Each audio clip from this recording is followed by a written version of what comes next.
dispatch of him in a way that he will be probably the richest person to have ever gained riches as a result of becoming president of the United States. And that's where we're headed. We're headed in the direction of a monarchy or a dictatorship. And what does that mean for black folk? That's what we got to look at. What use, Brother Fortenberry, yes, sir, does America as a society have for black folks anymore? And when you look at the immigration situation, you're down there in Texas, so you know it better than most people. Those folks are our replacements.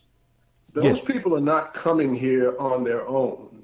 There are very wealthy, powerful white people, especially people who own the agribusiness industry, who want those people here because they will do work that black folks, for at a wage that black folks and even poor white folks will not do. It's not that we won't do the work, it's that we won't do it for chump change.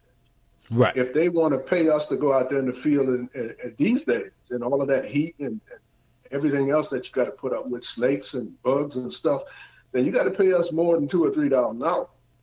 You got to pay us more than $10 or $15 an hour. We're not going to work for that kind of money. But these people who are coming from these very poor countries in South and Central America, to them, that is a lot of money compared to what they can make in their own countries. And my wife and I just came back off of a cruise, and we included in that cruise, we went through the Panama Canal Zone, and we visited about half a dozen or so of those countries, including Honduras and Guatemala and Nicaragua, et cetera. And let me tell you, man, the poverty that those people are dealing with is so bad that, yes, if someone offers them an opportunity to come to the United States to work in a field and pick whatever it is they're going to pick or cut whatever it is they're going to cut, and they're going to make $2 or $3, $4 or $5 an hour or something, that's huge money for them. And you should see the lineup of people at the banks in those countries there to collect the remittances that their family members who are in the United States working over here are sending back to them every week when they get a paycheck or when they get paid, whether they get a check or cash money. Usually cash money because it's under the table. They're illegal, so they can't, be getting paid by checks and stuff like that.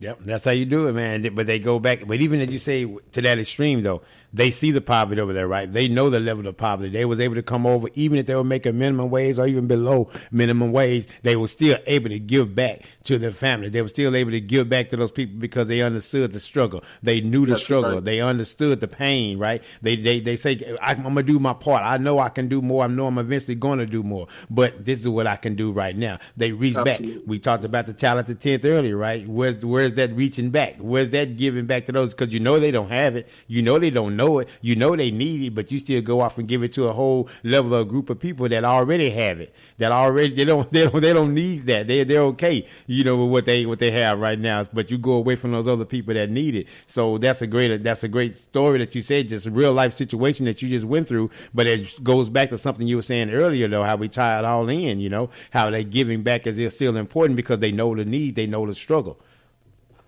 One of the things that Claude Anderson says that I like a lot, he says that black folk are playing a team sport, but we're playing it as individuals. Mm-hmm. In other words, life and racial activity in America is a team sport, but black folks play it as individuals. So we don't have a team. We're individuals out here running around. And as well as I do, brother, that anyone who is going to try to play as an individual against a team is not going to win. No, not at all. Okay, so everyone else, including the people who are coming here as immigrants, and those people are being encouraged to come here. Even those people have the presence of mind to know that they have to stick together. And they stick together and support one another. And that includes, but is not limited to, sending money back in the form of remittances to their families back to whatever countries they come from. Right. And they create communities here in America. Wherever they are allowed to come and live and set up residence, they begin to take over those territories and unify. And the neighborhoods that they take over, they make them improve. Look at what the Cubans did with Miami. Miami was dying or dead.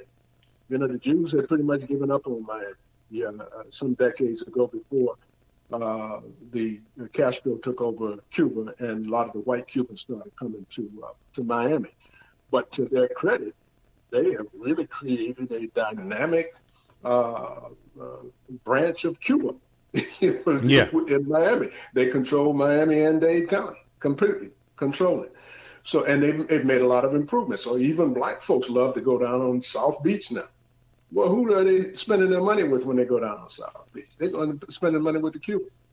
So the point is that everybody seems to understand that the nature of the beast is a group thing, and it's teamwork that is needed. But we think we can do everything as individuals. I say this often. We sometimes have the mentality of that we're hauling off plates at a buffet. There's no need to hoard plates at a buffet, right? There's plenty to eat, right?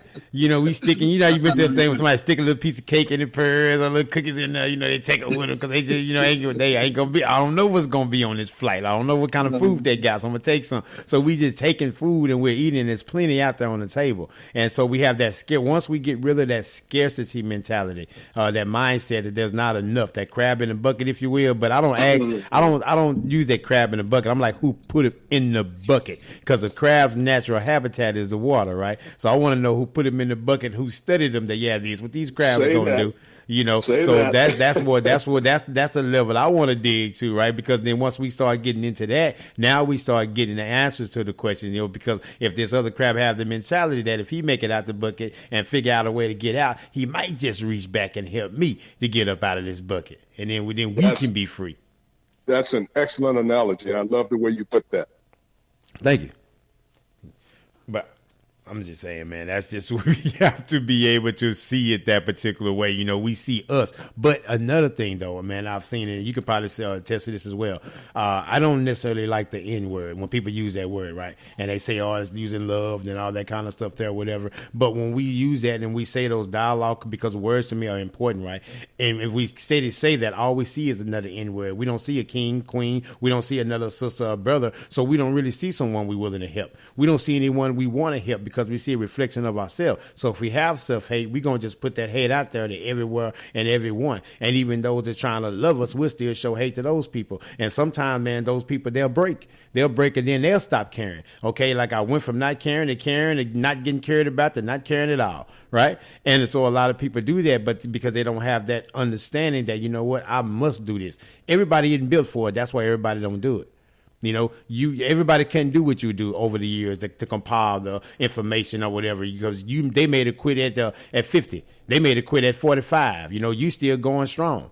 You know, yeah, you had to pass the baton a little bit, but you still in the race. You got all these years of knowledge, man. I'm sitting talking to you and your partner, 100 years of information and knowledge, right? That's going on here. That can't go by the wayside. That can't go away. You know, that can't. So someone has to take that baton and run with it, how far ever they can run, then pass it off to the next person. But let's run this race. Let's continue to run this race because everybody's running the race. Why you think they got black, white, Hispanic? They running race. But anyway, go ahead. There you go. I love what you had to say. And that what occurred to me as I was listening to you is we've got to. Yes, sir. I know you've had Sam on with you before. Yeah. But you also need to get Sister Monica on there. I'd even like to see you get Sam and Sister Monica on both because they are currently the national convener and associate national convener. Okay, yeah, I've had my Sister Monica on before too. Oh, okay. Well, I didn't know that she was on, or I would have been listening for certain. Yeah. But I'd certainly like to see you get them back on again. Yeah, for maybe definitely. An update on where they're going right now and share some of those thoughts that you just shared because you're very insightful, brother. You hit those nail right on the head with those points that you made. Yes, sir. Yes, sir. I mean, that's the And I thank you for that, man. I mean, for you agreeing with something I'm saying and giving me acknowledgement for something I'm saying out here, man, that makes me feel great, maybe because, I mean, you have such a wealth of knowledge and information out here. You've been on the front line for years, you know, by the grace of God. I turned 47 my last birthday, right? Past Sunday. And so I'm just, you know, I haven't been here a fraction of the time that you've been here, but I still have that heart and that passion, you know, that I see the need of our people, you know, because again, as we hear a lot of speakers that talk about this all the time. If we're not coming together talking about solutions, then what are we talking about? We're just having a conversation. We can tell you about right now, you go to the average barbershop, right? They can tell you all about what happened in the game last night. All the information, all the stats, all this, all what's going on here at Steph Curry. And we'll have emotional conversations about another grown man dribbling the ball up and down. So you saying where we're going to be and what's going to be our role when all these people come in and all that stuff? Our role is going to be what our role is always been: entertainment.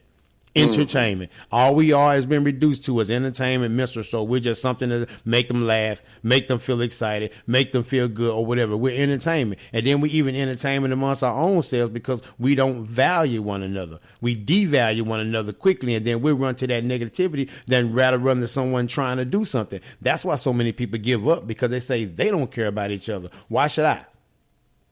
I would love to have you have a open mic discussion on your platform to discuss this issue that I raised in that last black paper that I shared with you about the Civil War continuing.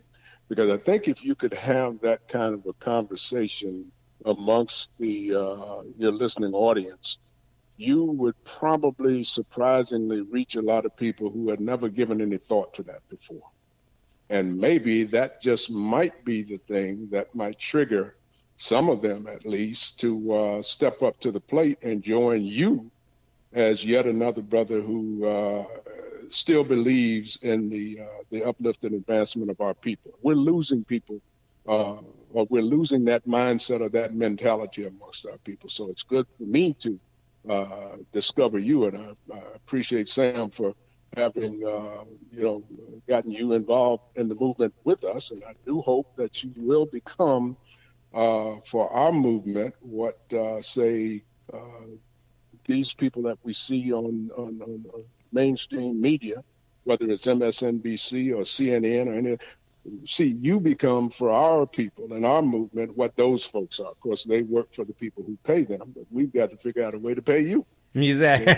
Exactly. It's all good. That's what I was pushing with the movement, and I'm still encouraging Sam and Sister Monica and the rest of the leadership group to concentrate on developing ways and means by which we can employ people and not just ask people or expect people to make tremendous sacrifices with no consideration of how those people are going to put food on the table, keep a roof over their families' heads, and clothes on their children's backs, et cetera, et cetera. We've got to be able to be for our people what our people need, especially if we're going to expect them to be in any way contributory to the uplift and the advancement of our people. So if you would give some consideration to doing a special airing of your program where the conversation would be a review and discussion of this paper that I wrote about the Civil War continues. What is the implication of that? What does it mean for us? What do we need to then be doing for ourselves if, in fact, the Civil War is continuing? Oh, definitely. Definitely. I can do that, man. We can definitely work on something like that for sure. I'll get the people involved. I'll get with Brother Sam after I get off the interview and everything, and we'll try to work on connecting that and getting a date and time for that together and getting a number of people that I can get on with my phone the way I have it now, because I just have it hooked to my cell phone and the mixer and stuff now. But if I can get the number of people on, the max that I can get on without it being a sound quality issue, definitely, man, we can get that going, because I love that idea, because as you stated, man, there's not enough people that are I'm black and I'm proud, and I don't have to explain it. You don't have to feel good about that. It's okay that you don't, because so many people want to fit in, but what am I fitting into? What am I fitting into? You know, like I told the world a long time ago, man, my brother, you can have your box back. I won't fit into it. You can have your box back. You can't put me in a box.